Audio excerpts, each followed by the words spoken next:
Howdy folks, and welcome to another episode of Mingles with Jingles. As always, 100% advert free, thanks to the generous support of everybody who follows me on Patreon.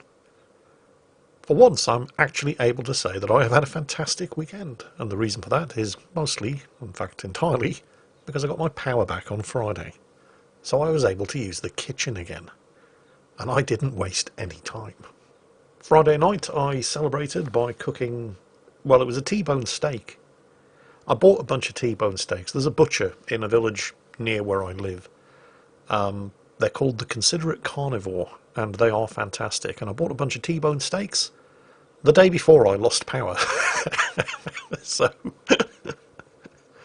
so I had me one of them, and it was fantastic. And then Saturday night, I cooked myself a chili, because I love my chili, and it had been too long since I'd cooked one. And then on Sunday, inspired by a recent Sam the Cooking Guy video, I had a stab at making my own version of an Arby's steak and cheddar sandwich. I say my own version because, well, I don't think we have Arby's here in the UK. I've heard of it, but I don't think I've ever seen it, and I think I've only heard of it because of people in the USA talking about them. So I had no idea what an Arby's signature sauce was supposed to taste like. And the cheese whiz that's used for the cheese sauce that goes over the top of the steak, you just can't get cheese whiz in the UK. Well, you can, but it's very difficult to get a hold of. I managed to source some on Amazon, and it's absurdly expensive because they have to import it from the USA, so I adapted the recipe and did my own version, and it was fantastic. And I did a video of it, and you can see it on my other channel, Home with the Gnome. That was an amazing sandwich. In fact, I did so much beef that I was able to make sandwiches for the next 2 days. So, yeah, having the kitchen back has been great. I can't even begin to put it into words. Actually, I did just put it into words. That's what words are for. So, forget I said it. But anyway, yeah, it's been a great weekend. Oh, yeah, that hopefully also explains, although I did try to notify everybody on Facebook and Twitter, why there was no video on Saturday, because the electricians were in on Friday, and they basically had to completely isolate the existing electrical circuits downstairs, and then build a new circuit in order to bypass whatever the fault was that had caused a complete electrical failure in the downstairs of the house. So that meant that I didn't have any power because they had to, completely isolate all of the house's electricity before they started poking around installing fresh circuits. And by the time it was all done, well, I had 2 weeks worth of laundry to do because, I hadn't been able to do any laundry either. And it just meant that there was too much other stuff that I needed to do on Friday. I wasn't able to do a video for Saturday, which explains why Saturday was a video-free environment, at least as far as I was concerned. So my apologies for that, but hopefully you can understand why.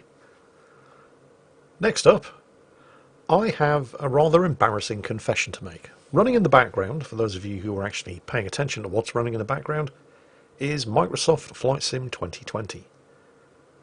As you can see, everything seems to be running quite smoothly. Until this weekend, that has not been the case.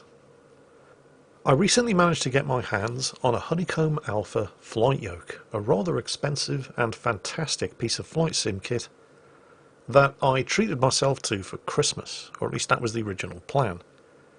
I ordered it before Christmas. It didn't arrive until halfway through April, because that's the global semiconductor market. Anyway, it's an amazing flight control system. What sets it apart from other flight yokes, aside from the fantastic build quality, is the range of movement that it has. Most flight yokes, when you've got your hands on both of the, I don't even know what you call them, but when you've got your hands on the things on the left and right of the yoke, when you move it to the right, for example, most flight yokes will only swivel 45 degrees left and right, which means that the software that interprets that movement has to amplify it. So, for example, if you move 20 degrees to the left, the software amplifies that to the aircraft's control surfaces to be 40 degrees to the left, because the range of actual motion on the yoke is limited. That, of course, makes it tricky to do very delicate manoeuvres. With the honeycomb, you don't have that because it moves a full 90 degrees left and right. So however much you move the yoke is exactly the input that's translated into the aircraft's control surfaces. So it's way more intuitive, and you can pull off much more delicate manoeuvres. So that's great.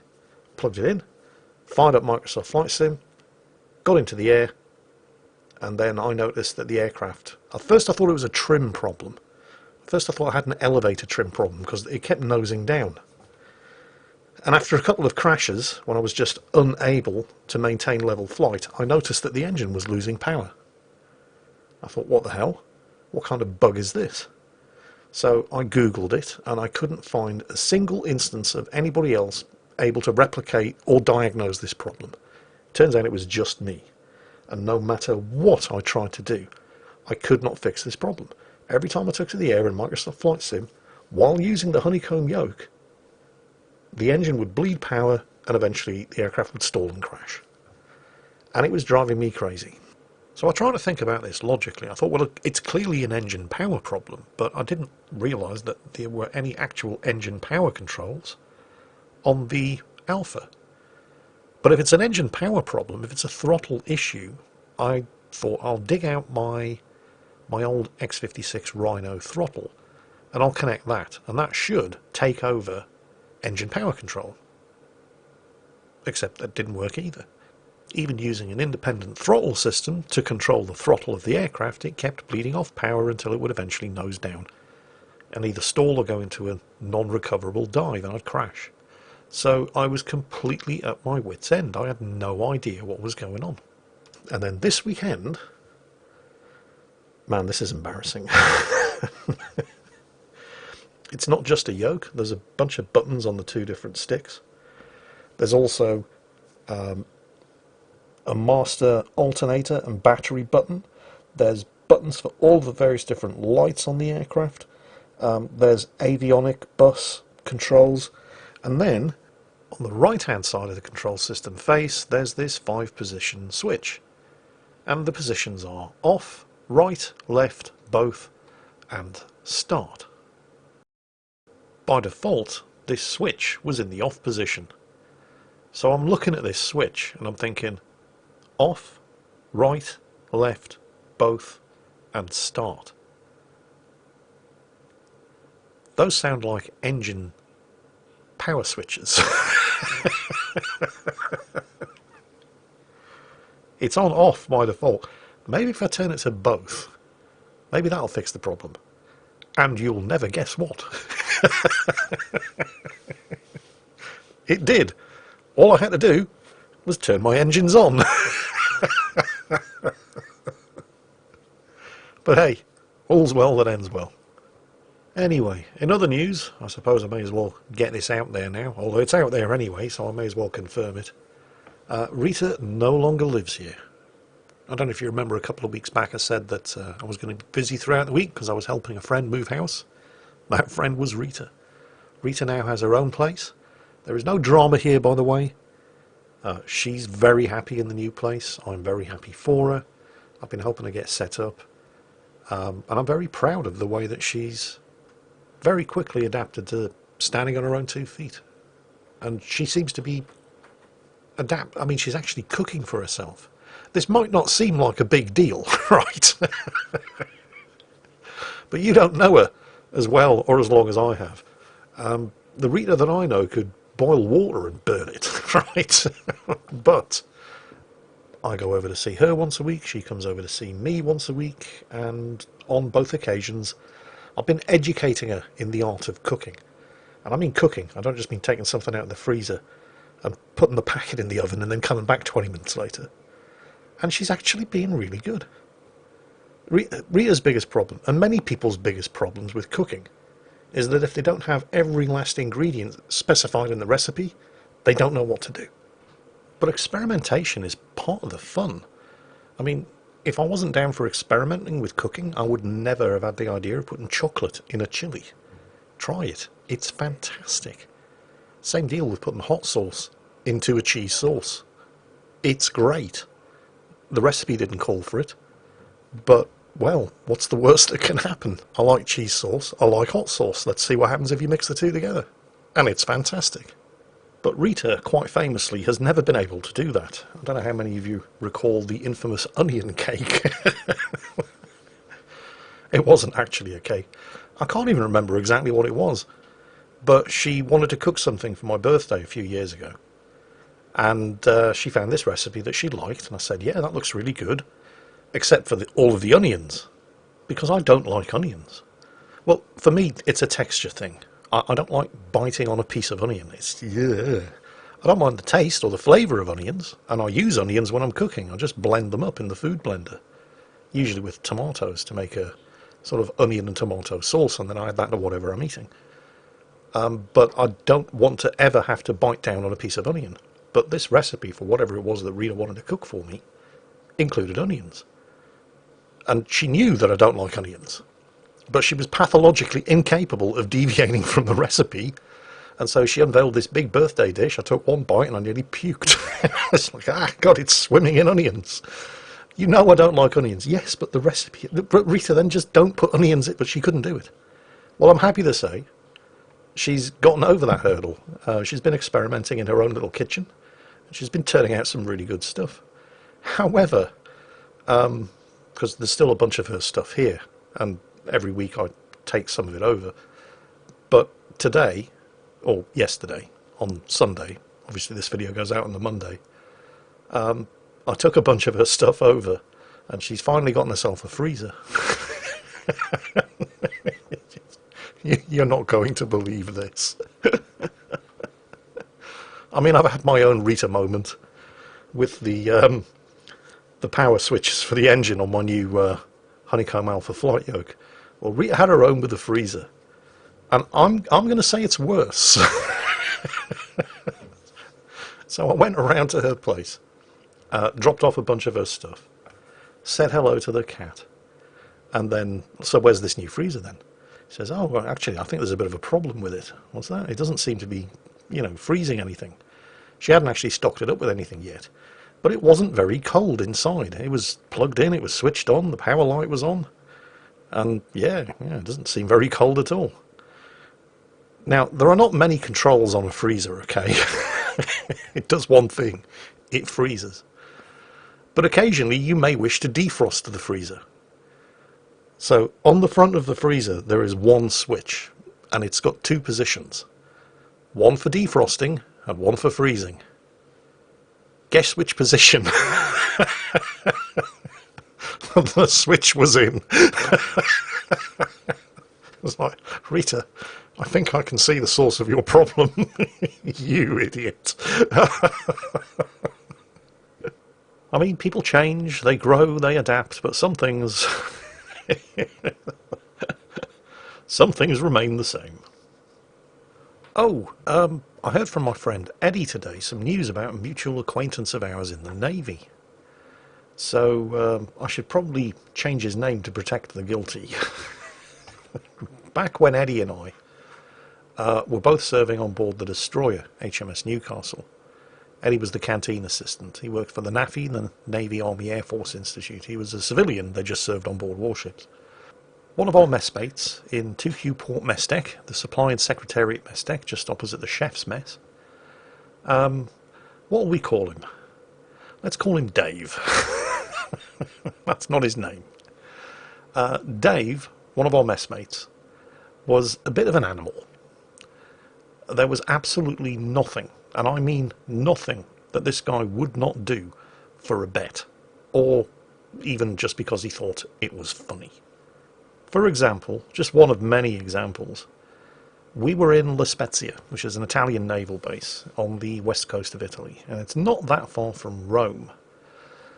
The ship was in there for a good 10-day period, so there was plenty of opportunity for people to take local leave and go and see the sights of Rome, for example. And one of the guys in the mess, who went by the nickname of Pam, decided that this was something he was going to do. He was going to go into Rome and he was going to see the Vatican. Now, Pam was a devout Catholic, but Pam was also, and I mean this in the best possible way, a complete idiot. I mean, he was as dumb as a box of rocks. He was a great guy. We all loved him. but he was an utter idiot. Pam would believe anything that you told him, as long as you sounded as if you knew what you were talking about. One of the other guys in the mess, an Irishman, unsurprisingly his nickname was Paddy, managed to convince Pam. I don't know if you've ever seen the TV show Father Ted, where you've got Father Jack, Father Ted and Father Dougal. And Father Jack's like the old priest who's basically just drunk all the time. Father Ted is the priest of the parish, and Father Dougal is the junior priest who's there to learn the ropes from Father Ted. We convinced Pam that the official title for Father Dougal's position was stunt priest.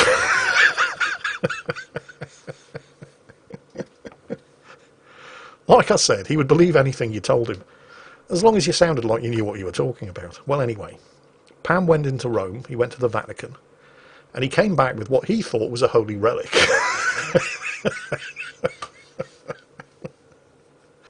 You know, like a nail from the cross, or the Turin Shroud, an actual holy relic. What he actually had was a sort of mini statuette, like a bust of the Pope. And it was made of plastic. I mean, this was clearly not a rare holy relic, and I don't know how much he paid for it from the con man who sold it to him.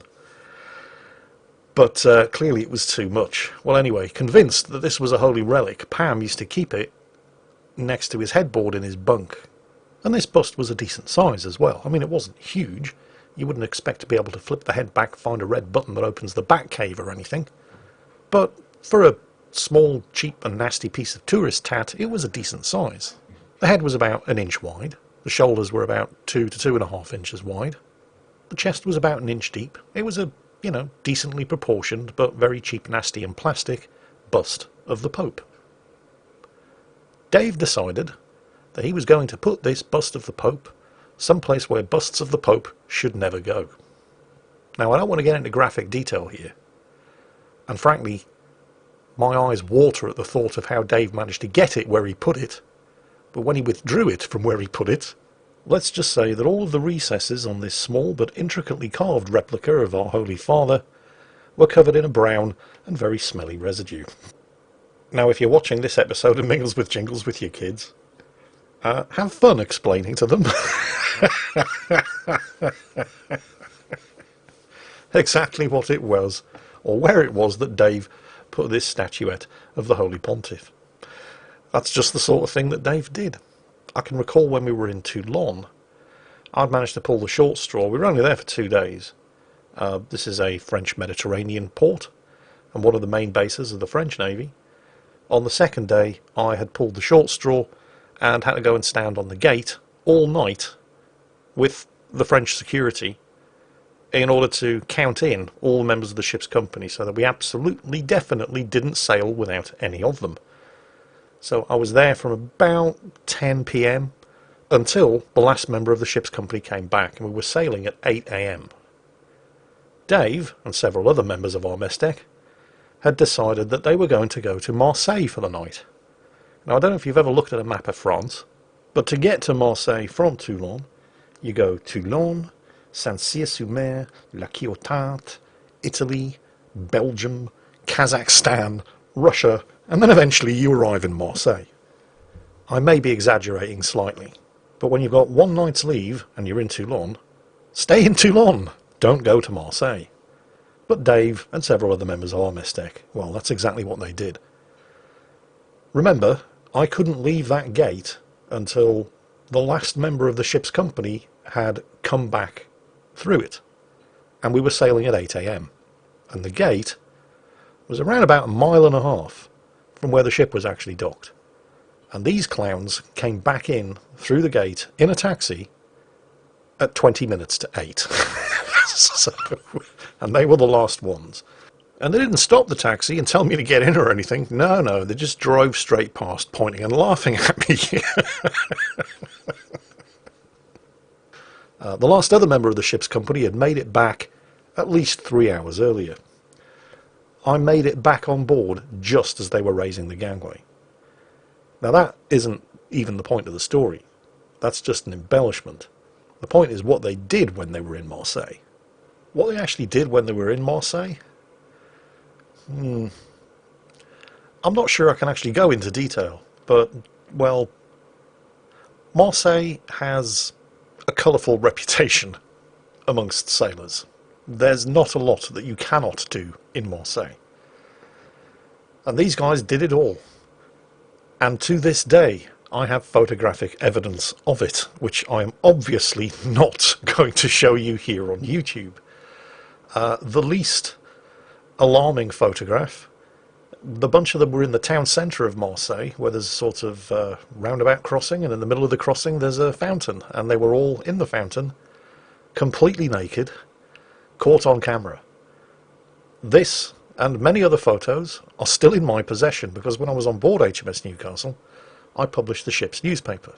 Actually, newspaper is far too grand a term. It was basically the ship's gossip rag. And I got the photos and I put them into the ship's company magazine. And I still have the originals. So what's the point of all this? Well, remember when I started telling this story, I mentioned that my friend Eddie, who was a mutual acquaintance of myself and Dave, had bumped into him, and he's still in the Navy. Now, when I last saw Dave, and remember Dave is not his real name, for reasons that will become very obvious, he had achieved the lofty rank of petty officer.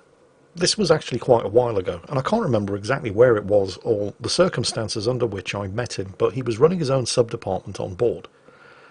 And he decided that it was in his best interests. I mean, he didn't need to, but obviously he's going to err on the side of caution, because he was all grown up now, he had responsibilities, and he felt that it was wise to take me to one side and say, look, don't tell any of the lads about the stuff that I used to get up to. And I was like, yeah, Dave, no problem, of course. You're in a position of responsibility now, I wouldn't dream of it. But several years later, when Eddie ran into him, he wasn't a petty officer anymore. He wasn't a chief petty officer. He wasn't a warrant officer. He was a lieutenant. Dave had been commissioned. Dave was now a commissioned officer in Her Majesty's Royal Navy. And I still have the photographs. And some of those photographs were so graphic, I wouldn't even put them in the HMS Newcastle Ship's Company gossip rag. Right? Dave, I realise there's not much chance you're listening to this episode of Mingles with Jingles. But based on the description that I've given of his antics, it's entirely possible that somebody listening to this episode of Mingles with Jingles recognises Dave. Dave, I could ruin your career. At a whim. But don't worry, of course I wouldn't. But I could. And on that bombshell, that's it for this week's episode of Mingles with Jingles. I hope you've enjoyed it. I hope you've all had a great weekend. I certainly have. And as always, take care, stay safe, and I'll catch you next time.